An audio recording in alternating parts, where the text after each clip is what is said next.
هعمل الفيديو ده عشان اقول لك، هل انت لو الدنيا مطربقة معاك، مطربقة فوق دماغك، هل تقدر تعمل ريمونتادا؟ بقى انت هتعمل ريمونتادا على الدنيا، واخد بالك؟ والمرة دي مش الموضوع مش في دماغي بس، يعني في عوامل خارجية كمان ادتني على دماغي. بس الحمد لله طبعا احسن من ناس كتير يعني، وعشان عارف ان الوضع مش هيتصلح لوحده، فانا هبدأ شغل على فيديوهات.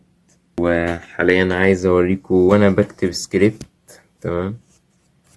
الفيديو جاي ان شاء الله هينزل قبل ده. حاليا في فترة امتحانات هلس يعني ان شاء الله يعني. بس تعتبر فترة الامتحانات برضه فترة الامتحانات فترة امتحانات، ايا كان بقى. يعني ليها هيبة برضه، ليها هيبتها فترة الامتحانات، حتى لو بيدوك الامتحان قبلها. فترة امتحانات كذا نقطة فوق بعضها، أي حاجة تيجي في دماغي أكتب. واللي هيقول لي مفيش حاجة بتيجي في دماغي، انت كداب. انت كداب. بص، حتى لو كده، لو انت حاسس ان انت مش عايز تكتب، حط ايدك على حط القلم على الورقة، هتلاقيك بتكتب.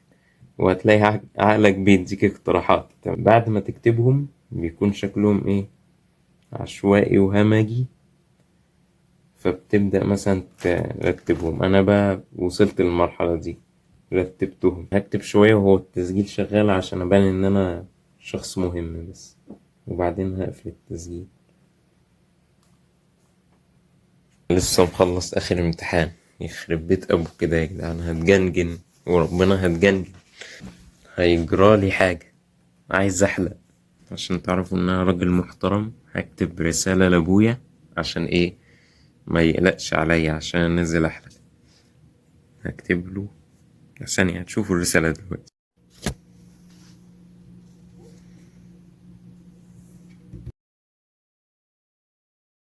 فلو بلدينا هقول له بسكت. هو انا ليه شايل هم الموضوع؟ كأني مثلا رايح اعترف لوحدي. ما هقول له بسكت، هو اللي حلاق ولا انا؟ اكيد هيعرفها يعني.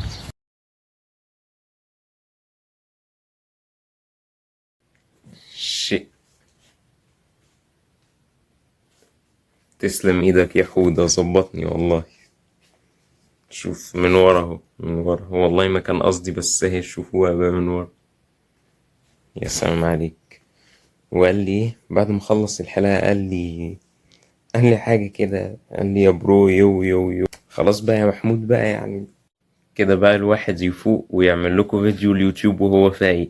لازم بقى بكرة ان شاء الله. اوكي، اللي بيسأل يعني يا شباب، ده السيت اب. هتقول لي ليه ده السيت اب؟ هقول لك ده عشان انا متزاول. انا من هواياتي ان انا اقعد ازاول نفسي كده.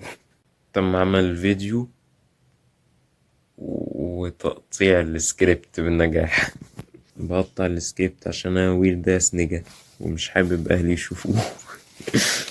مش عارف انا قلت اللي انا عايزه ولا لا.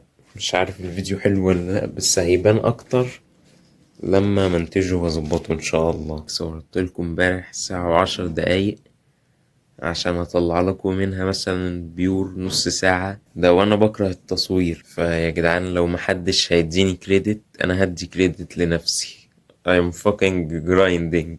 let's fucking grind together. شوفوا لقيت القروز ده عندهم لسان العصفور بس يعني.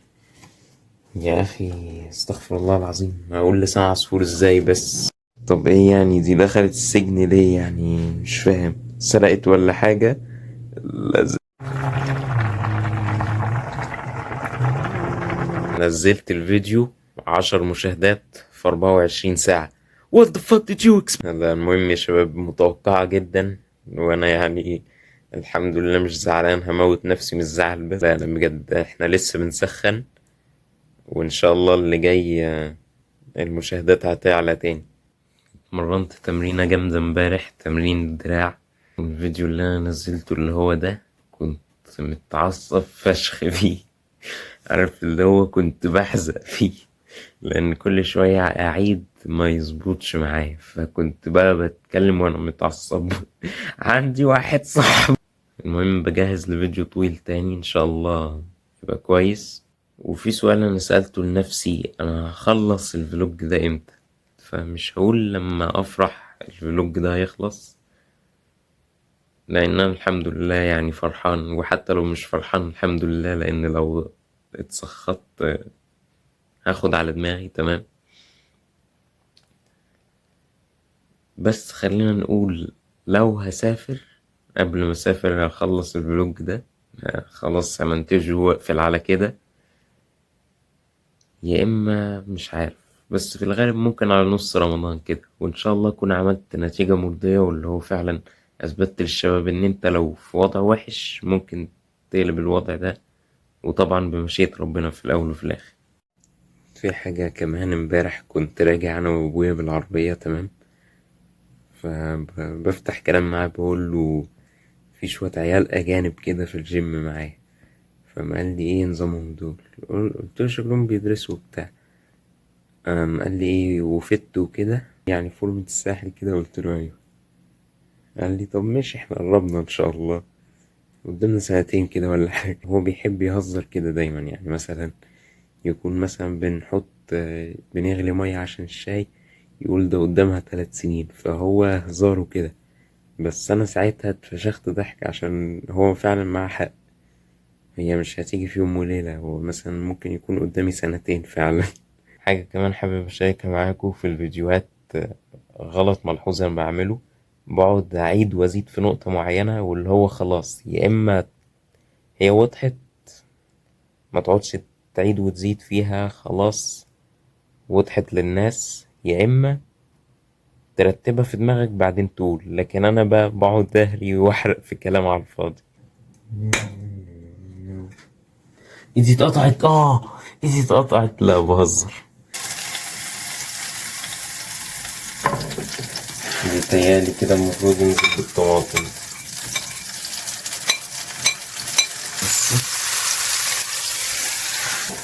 البيت زمان ما كنتش بعرف اكسره، بس دلوقتي هتشوفوني بقى وانا متمكن.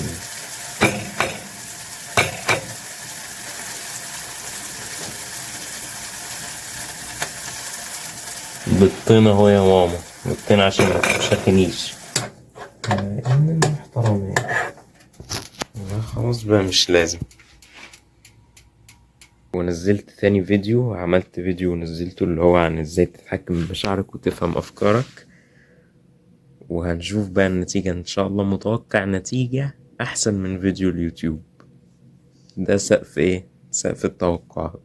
اول يوم رمضان صلينا التراويح، ان شاء الله هنتسحر النهاردة اول سحور بعد كام ساعة. وبالمناسبة الفيديو اللي انا قلت ان هو هيجيب اعلى من الفيديو اللي قبله، الحمد لله جاب اعلى من الفيديو اللي قبله. انا قلت ده سقف التوقعات، فايه نهدى وان شاء الله جايين. اتقالوا عليا. والنهاردة بقى كان يوم الكل سنة وانت طيب، كل سنة وانت طيب. اي حد يعرف حد بقى كل سنة وانت طيب، all over the place. كل سنة وانت طيب all over the place، يعني كل سنة وانت طيب في المكان كله. بصوا الجمدان ده، فاوند للبرو. مش عارف اثبت لكم ازاي انها اجواء رمضانية. صينية حلويات شرقية. هو يومين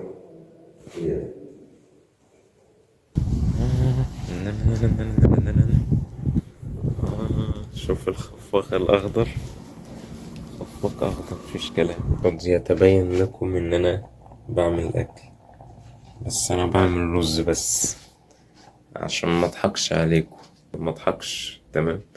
كنت بستعمل كلمة الأول، انتوا عارفين يعني. منشنت الشيء ده في الفيديو اللي أنا بصوره، بس منشنه تاني. أنا في النص كده، في النص وأنا بصور الفيديو هنزل أصلي التراويح إن شاء الله. هحاول أصور لكم شوية لو في أجواء رمضانية. تمام. وإيه كمان، الحمد لله في الفيديو ده فيديو عن التركيز، وتركيزي اللي هو في السماء. اللهم صل على حضرة النبي. مش عارف انتوا سامعين ولا ايه؟ كذا مسجد بيأذن اهو. absolutely beautiful، absolutely أجواء رمضانية.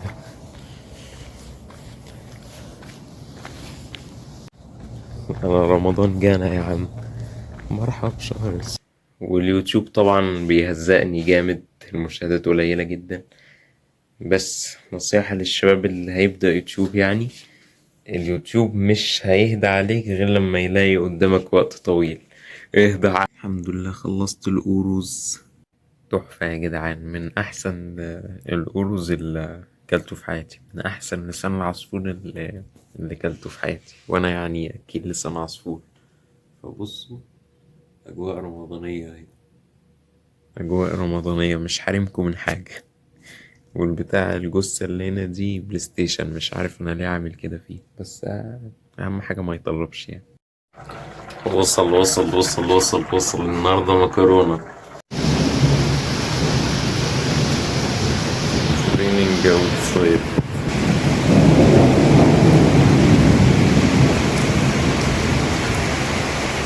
عايز اقول لكم الحمد لله ان الفيديوهات بدأ يبقى في منها استجابة شوية، تقريبا مشاهداتي شبه رجعت. الفيديو اللي هو بتاع التركيز ده جه عليه 100 مشاهدة، كنت متوقع اكتر من كده الصراحة، بس انا شخصيا الفيديو عاجبني يعني، الفيديو انا شايف فيه قيمة وفيديو كويس. والحمد لله عملت موقع، ممكن احط لكم اللينك بتاعه في الديسكريبشنز، وصورت وانا بعمله عشان اعمل فيديو تاني واخدين بالكم؟ معلش فيديوهات كتير، محاكي اليوتيوبر. وغالبا الفيديو ده اللي هو الفلوج ده، اللي هو عبارة عن ملخص الشهر بتاعي، وازاي عملت المنتدى على الدنيا، كنت بادئه زعلان وطالع عيني، والحمد لله. المفروض ان انا هنهيه بقى، اقول لك كلمتين حلوين فهقولهم دلوقتي. اول حاجة، ان الوضع الوحش اللي انت فيه مفيش حاجة سحرية تعملها ان هو يتحسن، لا. بتفضل تشتغل وانت حاسس احساس الخرا ده، تعمل كل اللي عليك، كل اللي عليك دلوقتي، سواء بقى مذاكرة، شغل على فيديوهات، ايا كان، شغل في الحقيقة، شغل بقى الشغل اللي بجد، في شباب بتشتغل ما شاء الله عليها. المهم ان انت تعمل اللي في ايدك دلوقتي، وواحدة واحدة، ومع الوقت هتلاقي ربنا بيفرجها عليك.